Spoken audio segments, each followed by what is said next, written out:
एक वक्त की बात है, शेरनी ने जंगल में एक बच्चे को जन्म दिया और जन्म देते ही वह उसी जगह पर मर गई।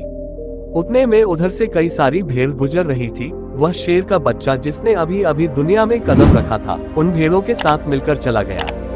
अब वह शेरनी का बच्चा उन भेड़ों के साथ ही रहने लगा और उन भेड़ों के साथ रहने की वजह से वह खुद को एक भेड़ ही समझ रहा था। उसने कभी मांस नहीं खाया और वो उन भेड़ों के साथ मिलकर घास खाने लगा था। उसे कुछ आइडिया ही नहीं था कि एक शेर कैसे रहता है और कैसे अपनी जिंदगी गुजरता है, और उसे ये तक नहीं पता था कि वह एक शेर है, क्योंकि उसके चारों तरफ भेड़ ही भेड़ थी और भेड़ के ही साथ में रहने लगा था। उसने कभी शेर की तरह नहीं दहाड़ा। फिर समय गुजरता गया और वह शेर का बच्चा एक जवान शेर बन गया। वह भेड़ों के झुंड में बिल्कुल अलग ही दिख रहा था, लेकिन भेड़ों के साथ रहकर भेड़ों को उसकी आदत हो गई।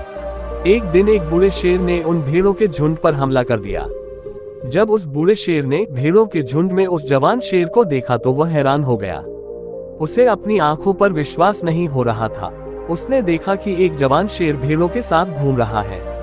उसने पहले कभी ऐसा नहीं देखा था। वह भूल गया कि वह वहां पर भेड़ों को पकड़ने आया था। उसने सोचा कि वह शेर से बात करेगा और पूछेगा कि यह सब क्या हो रहा है।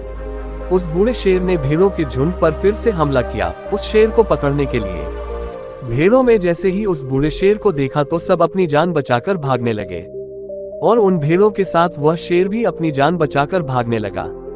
कुछ देर के बाद उस बूढ़े शेर ने उस जवान शेर को पकड़ लिया।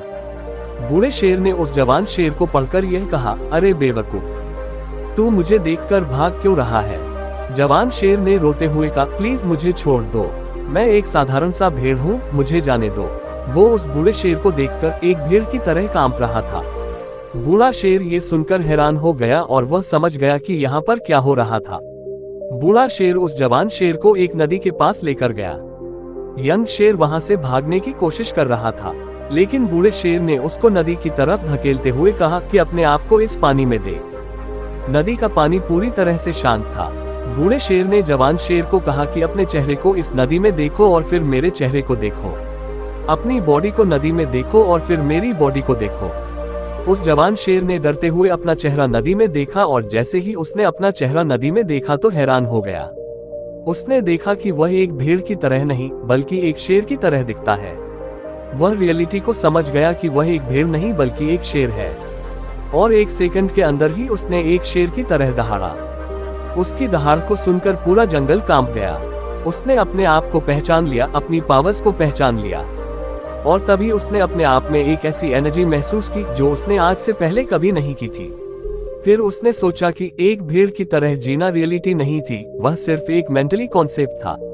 पर अब वो रियलिटी को जान चुका था। इस कहानी से बहुत ही डीप मैसेज निकलकर सामने आता है, अपने अंदर से उस वीकनेस को निकालो जो आपके अंदर झूठ बोल बोल कर बैठा है।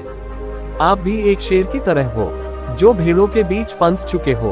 आपके आसपास जितने भी लोग हैं वह आपको ये फील कराते हैं कि आप अपनी लाइफ में कुछ नहीं कर सकते हो, क्योंकि कहीं ना कहीं आप भी उनके साथ रह रहकर उनकी तरह बनने की कोशिश करते हो।